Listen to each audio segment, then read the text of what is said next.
In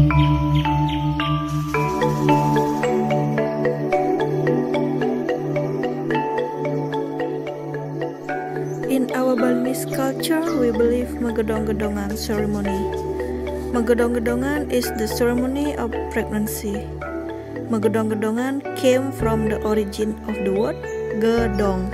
It means GUA GARBA, the door of mommy tummy, the first life of baby.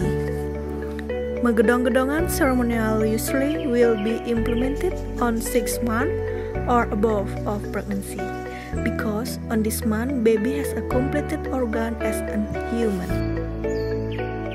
Purpose of Megedong-gedongan ceremonial to purify the baby in the womb, to avoid abortus, and to stronger the baby and mommy to do labor.